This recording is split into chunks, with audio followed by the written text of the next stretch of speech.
శ్రీ గణేశాయ నమః. శారదా గురుభ్యో నమః. ఈటీవీ లైఫ్ ఆధ్యాత్మిక ఛానల్ ప్రేక్షకులకు శుభోదయం. శ్రేయస్సు కార్యక్రమానికి శుభస్వాగతం. కార్యక్రమంలో భాగంగా శుభతిథి అంశంలో నేటి పంచాంగ వివరాలు చూద్దాం. ఆంగ్ల తేదీ 29వ తేదీ 12వ నెల 2024 సంవత్సరం. స్వస్తిశ్రీ చాంద్రమాన శ్రీ క్రోధినామ సంవత్సరం, దక్షిణాయనం, హేమంత ఋతువు, మార్గశిర మాసం, కృష్ణపక్షం, చతుర్దశి తిథి తెల్లవారుజామున 3:36 వరకు. తదుపరి అమావాస్య. జ్యేష్ఠ నక్షత్రం రాత్రి 11:28 వరకు. తదుపరి మూలా నక్షత్రం. గండయోగం రాత్రి 10:18 వరకు. తదుపరి వృద్ధి యోగం. భద్రకరణం మధ్యాహ్నం 3:07 వరకు. తదుపరి శకునికరణం. ఇక ఈనాడు వర్జ్యం లేదు. దుర్ముహూర్తం సాయంత్రం 4:21 నుండి 5:06 వరకు. అమృత ఘడియలు మధ్యాహ్నం 2:06 నుండి 3:48 వరకు. రాహుకాలం సాయంత్రం 4:30 నుండి 6 వరకు. యమగండ మధ్యాహ్నం 12 నుండి 1:30 వరకు. ఇక ఈనాటి విశేషం మాస శివరాత్రి. మనకి ప్రతి నెలలో అమావాస్య ముందు రోజున వచ్చేటటువంటి చతుర్దశి నాడు మహాశివ పర్వంగా మాస శివరాత్రిగా జరుపుతారు. ఈ శివరాత్రుల్లో నిత్య శివరాత్రి, పక్ష శివరాత్రి, మాస శివరాత్రి, యోగ శివరాత్రి, అలాగే మహాశివరాత్రి అని చెప్తారు. పరమేశ్వరుడు స్వయంగా శివమహాపురాణంలో చెప్పారు ఆయన ఆరాధన ఎప్పుడు చేస్తే విశేషం అనేది. ప్రతి నెలలో వచ్చేటటువంటి శివరాత్రి నాడు విధి విధాన పురస్సరంగా శివారాధన కనుక చేసినట్లయితే ఈ మాసమంతా శివారాధన నిత్యం చేసినటువంటి ఫలితాన్ని ఆయన అనుగ్రహిస్తాను అని స్వయంగా పరమేశ్వరుడే చెప్పడం జరిగింది. అయితే ఈ మాస శివరాత్రి నాడు సూర్యోదయ ప్రభృతి శివాలయాలలో అందరూ దర్శనం చేస్తూ ఉంటారు, స్వామికి అభిషేకం జరిపిస్తూ ఉంటారు. కానీ ఈ మాస శివరాత్రి వ్రతం శాస్త్రంలో ఎలా చెప్పారంటే, సూర్యోదయాత్పూర్వమే లేచి చక్కగా నిత్య విధులన్నీ కూడా పూర్తి చేసుకొని శివారాధన చేసిన తర్వాత సంకల్పపూర్వకంగా ఈనాడు ఉపవాసం చేసి ప్రదోషకాలంలో సాయంకాలం వేళలో స్వామికి అభిషేకాన్ని జరిపించాలి అని చెప్పారు. సాయంకాలం అభిషేకం జరిపించాలంటే నిత్యం చేసే మహానైవేద్యం కూడా ఈనాడు రాత్రి ఆరాధన తర్వాతే స్వామికి ఆ మహానైవేద్య కైంకర్యాన్ని కూడా జరిపించమన్నారు. సాయంకాలం వేళలో అభిషేకం అయిన తర్వాత స్వామికి నివేదించినటువంటి పదార్థాన్ని ప్రసాదంగా స్వీకరించిన తర్వాత ఉపవాస విరమణ చేసి భోజనం చేయాలి అని శాస్త్రవచనం. చాలా చీకటి సమయమైనటువంటి ఈ అమావాస్య ముందర రోజున ప్రకృతిలో అనేకమైనటువంటి మార్పులు వస్తాయి. ముఖ్యంగా చంద్ర దర్శనం అనేది ఈ అమావాస్య వేళల్లో జరగకపోవడం వల్ల, చంద్రకిరణాలు భూమిని తాకకపోవడం వల్ల అనేక జీవులలో మానసిక సంబంధమైనటువంటి ఇబ్బందులు, మనోక్లేశాలు వస్తాయి. అటువంటి సమయంలో శివారాధన చేయటం వల్ల అటువంటి ఆ మనోభీతిని, మానసిక అశాంతిని ఆయన పోగొడతాడు. అంతేకాకుండా స్వామి యొక్క ఆరాధన చేస్తే ఏమిటండి అన్నారు. కేవలం శివారాధన ఎంత సులభం అంటే, స్మరణ మాత్ర సంతుష్టుడు ఎవరైనా ఉన్నారంటే పరమేశ్వరుడు అన్నారు. ఆయన నామాన్ని చెబితే చాలుట. ఆ నామంలో ఉన్నటువంటి మరొక విశేషం ఏమిటంటే, శివ శివ అంటే చాలు. శివ అంటే ఈశ్వరుడు, శివ అంటే అమ్మవారు. అంతేకాకుండా ఆయన ఆరాధన ఎవరైతే భక్తి శ్రద్ధలతో చేస్తారో ఆయన జన్మరాహిత్యాన్ని కూడా ప్రసాదిస్తాడు. అంతేకాకుండా మృత్యుంజయుడిని పరమేశ్వరుడికి ఉన్నటువంటి మరొక పేరు. సకల విధాలైనటువంటి అపమృత్యు గండదోషాలను ఆయన పోగొట్టి పరిపూర్ణమైనటువంటి ఆయుష్యుని ప్రసాదించడమే కాకుండా దీర్ఘమైనటువంటి ఆ రోగాలను కూడా పోగొట్టినటువంటి భవరోగ వైద్యుడు ఆ భవుడు భవానీపతి. ఎందుకంటే ప్రథమో దైవ్యాభిషక్ అని స్వామికి ఉన్నటువంటి నమ్మకంలో చెప్పబడుతుంది. అలాగే ఈ మాస శివరాత్రి నాడు నమ్మకంతో స్వామికి అభిషేకంతో పాటు నమక పారాయణ వచ్చినటువంటి వాళ్ళు చేయటం, నమక శ్రవణం చేయటం వల్ల కూడా చాలా విశేషం. ఏది రానటువంటి వాళ్ళు వీలైనంత వరకు శివనామాన్ని స్మరిస్తే చాలు, శివానుగ్రహం పరిపూర్ణంగా లభిస్తుంది. అటువంటి ఈశ్వరుడి యొక్క దివ్య కృప అందరిపై పరిపూర్ణంగా ఉండాలని ఆశిస్తూ శివనామస్మరణ పురస్సరంగా స్వస్తి.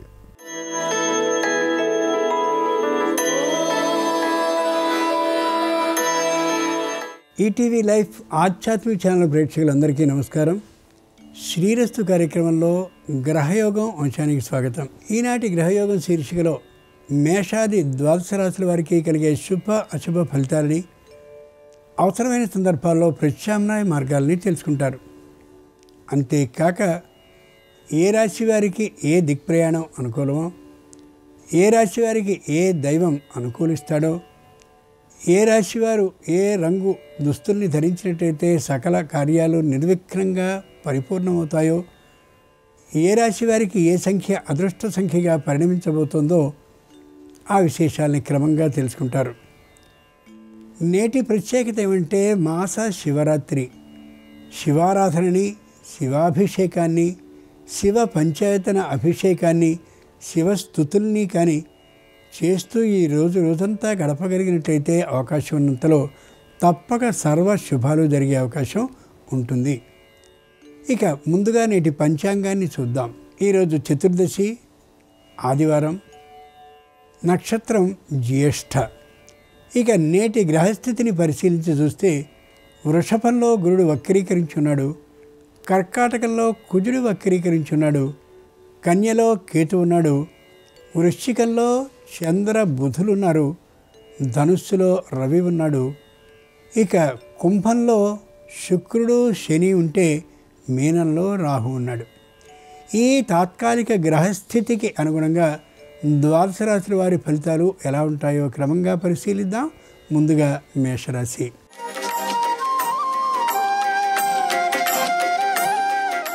ఈరోజు మేషరాశి వారి ఫలితాలని పరిశీలించి చూస్తే తాత్కాలికంగా నిరుత్సాహకరంగా ఉండే అవకాశం ఉంది. అయితే ఆర్థికమైనటువంటి నష్టం ఏమాత్రమూ ఉండకపోవచ్చు.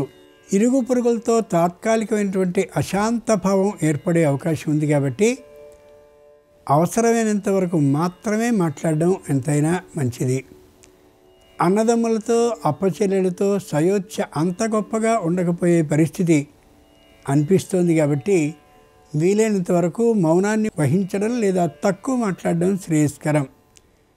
పై అధికారులతో క్రింది ఉద్యోగులు చెప్పినది వినడమే తప్ప చర్చ, ఉపచర్చలు, వాదోపవాదాలు చేయడం ఇబ్బందిని కలిగించే అంశంగా ఉండొచ్చు.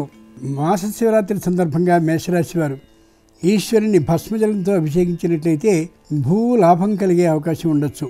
తూర్పు దిక్కు ప్రయాణం అనుకూలం. కలిసి వచ్చే రంగు తెలుపు. అదృష్ట సంఖ్య 5.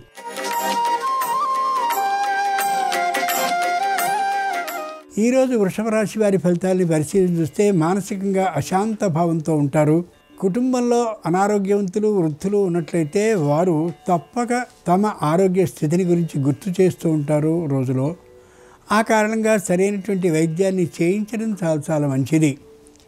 ఆర్థికమైనటువంటి స్తోమత చాలా చక్కగా ఉంటుంది. ఎక్కడా రుణాన్ని చేయవలసిన అవసరం ఏమాత్రం ఈ రాశి వారికి ఉండకపోవచ్చు. కానీ మానసికమైనటువంటి సుఖ శాంతులు ఈ రోజుకి తక్కువగా ఉండే అవకాశం గోచరిస్తుంది. కుటుంబంలో నిరుద్యోగులకి ఉద్యోగ ప్రాప్తి, అలాగే విద్యార్థులకి తమ ప్రతిభని చాటుకునేటటువంటి తీరుగా పరీక్షల్లో విజయప్రాప్తి ఉన్నప్పటికీ కూడా శారీరకమైనటువంటి అనారోగ్యం వీరికి ఉండేటటువంటి కారణంగా, అంటే సంతానానికి ఉండేటటువంటి కారణంగా ఆ ఆనందం ఈ దుఃఖంలో తగ్గిపోవచ్చు. మాస శివరాత్రి సందర్భంగా వృషభ రాశి వారు కాశీ విశ్వేశ్వర స్వామి వారిని కుంకుమ జలంతో అభిషేకించినట్లయితే ఆరోగ్య స్వస్థత కలుగుతుంది. ఆర్థిక లాభం కూడా అయ్యే అవకాశం ఉంది.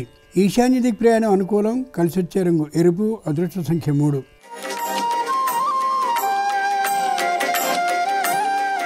ఈరోజు మిథున రాశి వారి ఫలితాలని పరిశీలించి చూస్తే శారీరకమైనటువంటి అనారోగ్యం కుటుంబం మొత్తానికి ఉన్నటువంటి కారణంగా మధ్యమ వైద్య పరీక్షల్ని చేయించుకోవడం ఎంతైనా అవసరం. ఆర్థికమైనటువంటి స్తోమత మరింతగా లేనిటువంటి కారణంగా గృహానికో అలాగే భూమికో సంబంధించినటువంటి ఆలోచన కొనుక్కుందామని ఉన్నప్పటికీ కూడా అది ఏమాత్రమూ సాధ్యపడే అంశం కాకపోవచ్చు. అన్నదమ్ములో అప్పచెల్లిలో ఆర్థికమైనటువంటి సహాయాన్ని చేస్తాం అన్నప్పటికీ కూడా తీసుకునేటటువంటి ఆ విషయానికి ఇష్టం లేని తనం కారణంగా ఏ విధంగానూ ఈ విషయంలో ముందుకు వెళ్ళలేకపోవచ్చు ఈ రాశివారు ఈ రోజున. ఉద్యోగంలో ఆదాయం పెరిగేటటువంటి అవకాశం అయితే ఉంది. కానీ పెరిగినటువంటి ధనానికంటే ఎక్కువ బాధ్యత పెరిగేటటువంటి అవకాశం కారణంగా మానసికమైనటువంటి ఒత్తిడి, శారీరకమైనటువంటి శ్రమ మరింత పెరిగే అవకాశం గోచరిస్తోంది. మాస శివరాత్రి సందర్భంగా మిథున రాశి వారు ద్రాక్షారామ భీమేశ్వర స్వామి వారిని పసుపు జలంతో అభిషేకించినట్లయితే ఆకస్మిక శుభవార్తను వినే అవకాశం ఉంటుంది. ఆగ్నేయ దిక్ ప్రయాణం అనుకూలం. కలిసి వచ్చే రంగు పసుపు. అదృష్ట సంఖ్య 1.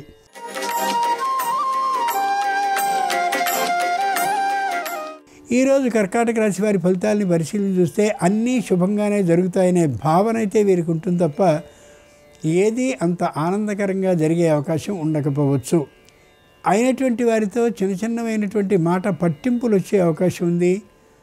ఆ మాట పట్టింపుల విషయంలో తాము పూర్తిగా క్రిందికి ఉండడం మంచిది తప్ప వారితో వాదోపవాదాలు, చర్చోపచర్చల్ని చేయడం వల్ల విరోధం పెరుగుతుంది తప్ప తగ్గే అవకాశం ఉండకపోవచ్చు. సంతానం దూర ప్రాంతంలో ఉంటారు. వారికి సంబంధించిన అనారోగ్య విషయాన్ని విని కాస్త చలించే అవకాశం ఉండొచ్చు. ఏ విధమైనటువంటి అనారోగ్యము లేకుండా ఉండడం కోసం మధ్యమైనటువంటి ఆరోగ్య పరీక్షల్ని కుటుంబం మొత్తం చేయించుకోవడం చాలా చాలా అవసరం. మాస శివరాత్రి సందర్భంగా కర్కాటక రాశి వారు శ్రీశైల మల్లికార్జున స్వామి వారిని బిల్వ దళాలతో పూజించినట్లయితే ధర్మ బుద్ధి ఏర్పడుతుంది. దాంతో న్యాయస్థానంలో విజయం సిద్ధించే అవకాశం, ఆర్థిక లాభంతో ఉంటుంది. దక్షిణ దిక్ ప్రయాణం అనుకూలం. కలిసి వచ్చే రంగు నీలం. అదృష్ట సంఖ్య 4.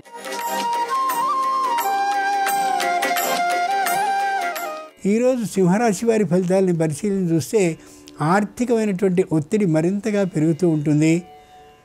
తాము ఎవరి నుండి అయితే రుణాన్ని తీసుకున్నారో వాళ్ళందరూ ఒక్కుమడిగా వచ్చి గట్టిగా మాట్లాడేటువంటి పరిస్థితి కలగచ్చు. ఇంతకుముందు ఏ స్థలాలని, భూముల్ని మొదలైన స్థిరమైనటువంటి ఆస్తుల్ని కొనాలనుకుని అగ్రిమెంట్లను రాసుకున్నారో వాటిని ఉపసంహరించుకునే స్థాయి కలగచ్చు. తమకి ఇవ్వవలసినటువంటి వారు మాత్రం వాయిదాలు వేస్తూ గడుపుతూ ఉండొచ్చు. పండ్ల తోటల్ని కానీ అలాగే కూరగాయల తోటల్ని కానీ వేసినట్లయితే వాటిలో ప్రత్యేకమైనటువంటి లాభాన్ని అపేక్షించి ఉంటే అది ఈ రోజుకి సాధ్యపడే అవకాశం కాకపోవచ్చు. పై అధికారులతో వాద వివాదాలు కలిగే అవకాశం ఉంది. కానీ ఏమాత్రము అలా ఉండకుండా లౌక్యంతో తప్పించుకోవడం చాలా చాలా మంచిది. మాస శివరాత్రి సందర్భంగా సింహరాశి వారు శ్రీకాళహస్తీశ్వర స్వామి వారిని శుద్ధ జలంతో అభిషేకించినట్టయితే గ్రహదోషాలు నివృత్తం అవుతాయి. అయ్యి ఉద్యోగ ప్రాప్తి కలిగే అవకాశం ఉంది. నిర్దిక్ ప్రయాణం అనుకూలం. కలిసి వచ్చే రంగు నలుపు. అదృష్ట సంఖ్య 6.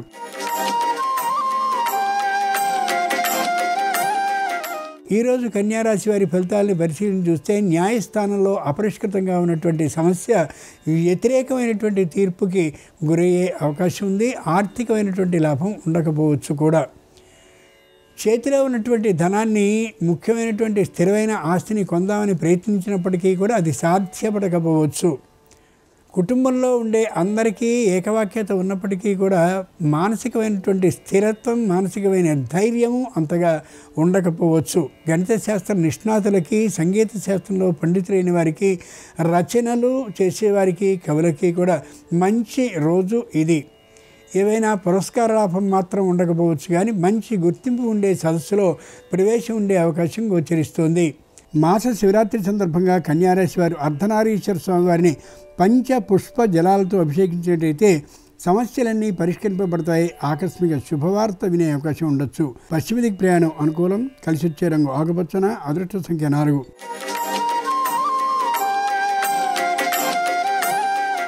ఈరోజు తులారాశి వారి ఫలితాలను పరిశీలన చూస్తే ఉన్నట్లుగా మాట్లాడేటువంటి కారణంగా విరోధాల సంఖ్య పెరిగే అవకాశం ఉండొచ్చు. మాట్లాడే మాటలో ఏమాత్రము లౌక్యము ఉండనటువంటి కారణంగా తాత్కాలికంగా కుటుంబానికి దెబ్బ కలిగేటటువంటి పరిస్థితి గోచరించవచ్చు. కంటికి సంబంధించిన అనారోగ్యం ఉన్నటువంటి కారణంగా వెంటనే వైద్య పరీక్ష చేయించుకోవడం మధ్యమ స్థాయిలో అవసరం. ముఖ్యంగా ఏ పనిని చేసినప్పటికీ కూడా ఆలోచనాత్మకంగా చేయడం మంచిది తప్ప అనాలోచితంగా ఆ కార్యక్రమాన్ని ముగించడం లేదా ప్రారంభించడానికి సిద్ధపడడం ఏమాత్రం మంచిది కాదు.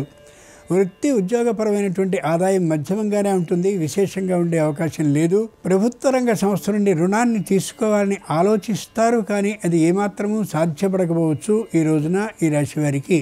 మాస శివరాత్రి సందర్భంగా తులారాశి వారు శ్రీరామలింగేశ్వర స్వామి వారిని చెరకు రసంతో అభిషేకించినట్టయితే ఆరోగ్య లాభం కలుగుతుంది. అంతేకాక గృహలాభం కూడా కలిగే అవకాశం ఉండొచ్చు. వాయువ్య దిక్ ప్రయాణం అనుకూలం. కలిసి వచ్చే రంగు ఎరుపు. అదృష్ట సంఖ్య 7.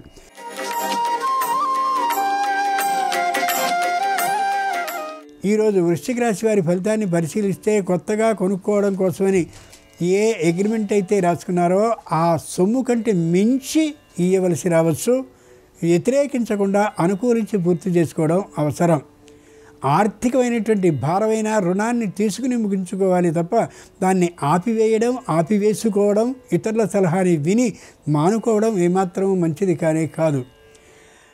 తల్లిదండ్రులలో ఒకరికి అనారోగ్యం కలుగుతుంది. ఆ కారణంగా విదేశాల్లో ఉన్నటువంటి వారు స్వదేశానికి రావాలని ఆలోచిస్తారు, కానీ ఆర్థికమైనటువంటి లోటు కారణంగా వెళ్ళకపోవడమే చాలా చాలా మంచిది. అయితే ఆర్థికమైన లోటు కారణంగా వెళ్ళే అవకాశం కూడా ఉండకపోవచ్చు. మాస శివరాత్రి సందర్భంగా వృశ్చిక రాశి వారి కోటిలింగేశ్వర స్వామి వారిని పంచామృత జలాలతో అభిషేకించినట్లయితే ఆకస్మిక ధనప్రాప్తి కలిగే అవకాశం ఉండొచ్చు. ఉత్తర దిక్ ప్రయాణం అనుకూలం. కలిసి వచ్చే రంగు తెలుపు. అదృష్ట సంఖ్య 5.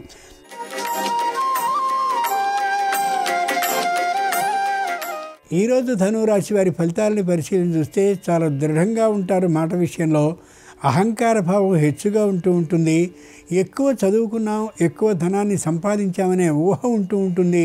ఆ కారణంగా ఎంత పనైనా సరే ఏమాత్రపు వెనుకబాటుతనం లేకుండా చేయాలనే గట్టి నిర్ణయంతో ఏ పనైనా ప్రారంభిస్తారు. కానీ అది ఏమాత్రమూ ముందుకు కొనసాగే విధానం గోచరించకపోవచ్చు. నిరుత్సాహానికి గురి కాకుండా ఉండడం మంచిది. సంతానానికి సంబంధించినటువంటి వైద్య ఆరోగ్య పరీక్షల్ని చేయించడం అత్యవసరం. అంతేకాక తాము కూడా ఆ విధమైనటువంటి పరీక్షల్ని చేయించుకోవడం మధ్యమంగా అత్యవసరం. మాస శివరాత్రి సందర్భంగా ధనురాశి వారి నీలకంఠేశ్వర స్వామి వారిని రజత జలాలతో అభిషేకించినట్టయితే ఉద్యోగ భద్రత సిద్ధించవచ్చు. పశ్చిమ దిక్కు ప్రయాణం అనుకూలం. కలిసి వచ్చే రంగు నీలం. అదృష్ట సంఖ్య 1.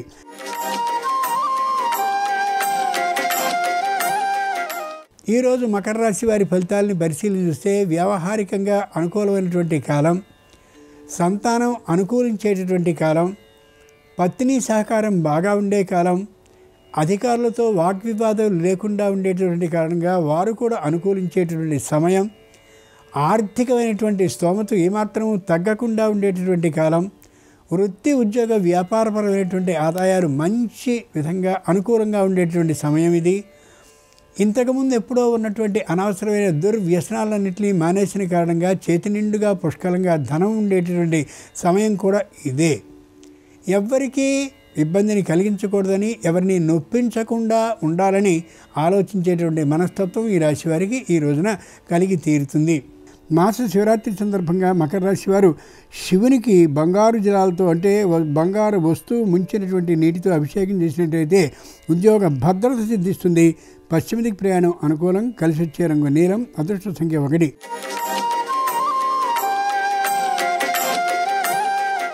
ఈరోజు కుంభరాశి వారి ఫలితాలని పరిశీలన చూస్తే ఆగిన పనుల్లో శీఘ్రమైనటువంటి కదలిక ప్రారంభమవుతుంది. ప్రభుత్వం నుండి రావాల్సినటువంటి అనుమతులన్నీ కొత్తదైనటువంటి ఇంటినో లేక ఏదైనా వ్యాపార సంస్థనో ప్రారంభించడానికి సంబంధించినవి వచ్చే అవకాశం గోచరిస్తోంది.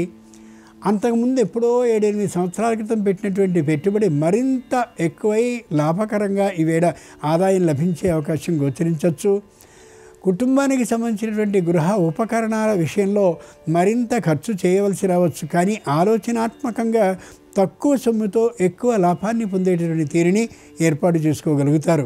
విదేశాల నుండి వీరి ప్రతిభ గుర్తింపబడి ఆహ్వానం వచ్చినప్పటికీ కూడా ఏ విధంగానూ అక్కడికి వెళ్ళే ఊహలో లేకుండా ఉంటారు. ముఖ్యంగా వీరికి సంబంధించినటువంటి ప్రతిభ మరికొన్ని చోట్ల వ్యాప్తి చెందేటటువంటి కారణంగా మంచి అవకాశాలు లభించే అవకాశం, తద్వారా ఆర్థికమైనటువంటి లాభం సంసిద్ధమయ్యే అవకాశం కూడా గోచరిస్తోంది. మాస శివరాత్రి సందర్భంగా కుంభరాశి వారు ఉమామహేశ్వర స్వామి వారిని తామ్ర జలంతో అభిషేకించినట్టయితే తొందరతనం పోతుంది. అనుకూలమైనటువంటి శుభవార్తను వినే అవకాశం వస్తుంది. ఉత్తర దిక్కు ప్రయాణం అనుకూలం. కలిసి వచ్చే రంగు ఎరుపు. అదృష్ట సంఖ్య 2.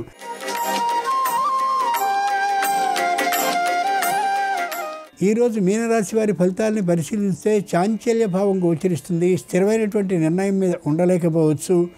వ్యాపారాన్ని మార్చాలనేటటువంటి ఆలోచనని తాత్కాలికంగా కలిగి ఉంటారు. కానీ వ్యాపారాన్ని నిర్వహించేందుకు కావలసినటువంటి వ్యక్తుల సహకారం ఏమాత్రము ఉండనటువంటి కారణంగా ఆ ఊహని విరమించుకుంటారు. శారీరకమైనటువంటి అనారోగ్యం ఇప్పటికే ప్రవేశించి ఉన్నటువంటి కారణంగా మధ్యమ వైద్య పరీక్షల్ని చేయించుకోవడం అత్యవసరం. వృత్తిపరమైనటువంటి ఆదాయం కొద్దిగా నిల్వ చేసుకోవడం చాలా మంచిది. వ్యాపారపరమైనటువంటి ఆదాయానికి అవకాశం ఏమాత్రం ఉండకపోవచ్చు ఈ రోజున ఈ రాశి వారికి. మాట కటువుగా లేకుండా నిదానమైనటువంటి శైలిలో ఉండడం అవసరం. తద్వారా అన్ని పరిస్థితులు చక్కబడే అవకాశం ఉంటుందని ఈ రాశివారు ఈ రోజున గ్రహించుకోగలగాలి. మాస శివరాత్రి సందర్భంగా మీనరాశి వారు పార్వతీ పరమేశ్వరుని కాశీ గంగా జలాలతో అభిషేకించినట్టయితే ధనలాభం ఆకస్మికంగా కలిగే అవకాశం ఉంది. దక్షిణ దిక్కు ప్రయాణం అనుకూలం. కలిసి వచ్చే రంగు పసుపచ్చన. అదృష్ట సంఖ్య 4. ఇవి ఈనాడు ద్వాదశ రాశుల వారికి కలిగే శుభ అశుభ ఫలితాలు. ఈరోజు మాస శివరాత్రి అయినటువంటి సందర్భంగా సాక్షాత్తు ఆ పరమశివుని సంపూర్ణ అనుగ్రహం సర్వరాశుల వారికి హృదయపూర్వకంగా కలగాలని ప్రార్థిస్తూ స్వస్తి. ఈరోజు మాస శివరాత్రి మాస శివరాత్రి ఆదివారంతో కలిసి వచ్చింది కాబట్టి ఈ సందర్భంగా ఎలాంటి పరిహారాలు పాటిస్తే శివానుగ్రహం ద్వారా ఆర్థిక ఆరోగ్య కుటుంబ సమస్యల నుంచి సులభంగా బయటపడవచ్చు, నేటి పరిహారాలు పరిష్కారాలు అనే అంశంలో పరిశీలిద్దాం. మాస శివరాత్రి ఆదివారంతో కలిసి వచ్చింది కాబట్టి ఈరోజు ప్రదోష కాలంలో పరమశివుడి లింగస్వరూపానికి ఎరుపు రంగు పండ్ల రసాలతో అభిషేకం చేయటం ద్వారా శివానుగ్రహానికి సులభంగా పాత్రలు కావచ్చు, వృత్తిపరంగా మంచి పురోభివృద్ధిని సాధించవచ్చు. అలాగే పంచామృతాలతో కానీ కొబ్బరి నీళ్లతో కానీ విభూతి కలిపిన జలంతో కానీ శివాభిషేకం చేయటం ద్వారా కూడా శివానుగ్రహం సులభంగా కలుగుతుంది. ఆకస్మికంగా వచ్చే సమస్యలన్నీ అధిగమించడానికి కుశోదకము దర్భలు కలిపిన జలాలతో శివాభిషేకం చేసినట్లయితే ఉత్తమ ఫలితాలు కలుగుతాయి. అలాగే ప్రదోష కాలంలో శివాభిషేకం చేసే సమయంలో ఐశ్వర్య ప్రాప్తిని సిద్ధింపజేసుకోవటానికి, ఆర్థికంగా బాగా కలిసి రావటానికి శ్రీ శివాయ మహాదేవాయ ఐశ్వర్యేశ్వరాయ నమః ఈ మంత్రం చదువుకుంటూ శివాభిషేకం చేసుకోండి. దానివల్ల ధనపరంగా మంచి ప్రయోజనాలు చేకూరతాయి. అభిషేకం పూర్తయిపోయిన తర్వాత పరమశివుడి లింగస్వరూపానికి గంధం బొట్లు కుంకుమ బొట్లు అలంకరించి పరమశివుడికి సహస్రఫణి పుష్పం అంటే నాగశివలింగ పుష్పాన్ని సమర్పించండి. ఈ పుష్పం అందుబాటులో లేకపోతే ఎర్రమందార పూలు శివలింగం దగ్గర ఉంచి నమస్కారం చేసుకున్నట్లయితే ధనకనక వస్తువాహన ప్రాప్తి కలుగుతుంది, శత్రుబాధల నుంచి సులభంగా బయటపడవచ్చు. అలాగే తొడిమలేని తుమ్మి పూలతో శివపూజ చేయటం ద్వారా కూడా మనోభీష్టాలు సులభంగా నెరవేర్చుకోవచ్చు. శివపూజ చేసిన తర్వాత శివానుగ్రహం కలిగి ఆర్థికంగా బాగా కలిసి రావాలంటే పరమశివుడికి చిమ్మిలి నైవేద్యం సమర్పించాలి. చిమ్మిలి నివేదన చేస్తే సిరి సంపదలు భోగభాగ్యాలు సిద్ధింపజేసుకోవచ్చు. మాస శివరాత్రి సందర్భంగా శివాలయంలో ప్రదోష కాలంలో అభిషేకం చేయటంతో పాటుగా చండీ ప్రదక్షిణ చేస్తే ఉత్తమ ఫలితాలు కలుగుతాయి. శివాలయానికి వెళ్ళి శివాలయంలో ఇచ్చే హారతులు దర్శనం చేసుకోవటం ద్వారా కూడా శివానుగ్రహానికి సులభంగా పాత్రలు కావచ్చు. అలాగే పరమశివుడి సంపూర్ణమైన అనుగ్రహం కలగాలంటే యాలకులు, జాజికాయ, జాపత్రి, దాల్చిన చెక్క, లవంగాలు ఈ 5ంటిని పంచ సౌగంధికాలు అంటారు. కాబట్టి ఈ పంచ సౌగంధికాలు 2 తమలపాకుల్లో ఉంచి వక్కలు ఉంచి పరమశివుడికి తాంబూలం సమర్పించాలి. శివుడికి సమర్పించినటువంటి తాంబూలాన్ని ప్రసాదంగా స్వీకరించాలి. ఇలా చేస్తే శివానుగ్రహం కలిగి ఐశ్వర్య ప్రాప్తిని సిద్ధింపజేసుకోవచ్చు. దవనం పరమశివుడికి ఎంతో ప్రీతిపాత్రమని అగ్నిపురాణంలో చెప్పారు. కాబట్టి పుష్పాల మధ్యలో దవనం అలంకరించి దవనం కట్టిన పుష్పమాలికను పరమశివుడికి సమర్పించడం ద్వారా కూడా ఆయురారోగ్య అష్టైశ్వర్యాలను సిద్ధింపజేసుకోవచ్చు. మాస శివరాత్రి సందర్భంగా ప్రదోష కాలంలో ఈ విధి విధానాలు పాటించండి. అలాగే ఈరోజు నక్తం ఉంటే చాలా మంచిది. పగలు ఉపవాసం ఉండి సాయంకాలం శివాభిషేకం శివపూజ చేసుకున్నాక పరమశివుడికి అన్నం నైవేద్యంగా సమర్పించి దాన్నే ప్రసాదంగా స్వీకరిస్తే నక్తవ్రతం అంటారు. ఈ నక్తవ్రతం ఉండటం ద్వారా కూడా శివానుగ్రహానికి పాత్రులై సర్వ పాపాలను తొలగింపజేసుకుని శివుడి అనుగ్రహం ద్వారా అభీష్ట సిద్ధిని పొందవచ్చు. ఆదివారంతో కూడిన మాస శివరాత్రి సందర్భంగా ఈ పరిహారాలు పాటించండి. శివానుగ్రహానికి సులభంగా పాత్రలు కండి. రేపు సోమవారం అమావాస్య తిథితో కలిసి వచ్చింది. దీన్ని సోమవతి అమావాస్య అనే పేరుతో పిలుస్తారు. సోమవతి అమావాస్య సందర్భంగా ఎలాంటి పరిహారాలు పాటిస్తే జన్మజన్మల పాపాలన్నీ తొలగింపజేసుకొని సమస్త శుభాలను సిద్ధింపజేసుకోవచ్చు రేపటి పరిహారాలు పరిష్కారాలు అనే అంశంలో పరిశీలిద్దాం. నమస్కారం. ఈ కార్యక్రమాన్ని తిరిగి చూడాలనుకుంటే www.youtube.com/ETV Life Spiritual లో చూడవచ్చు.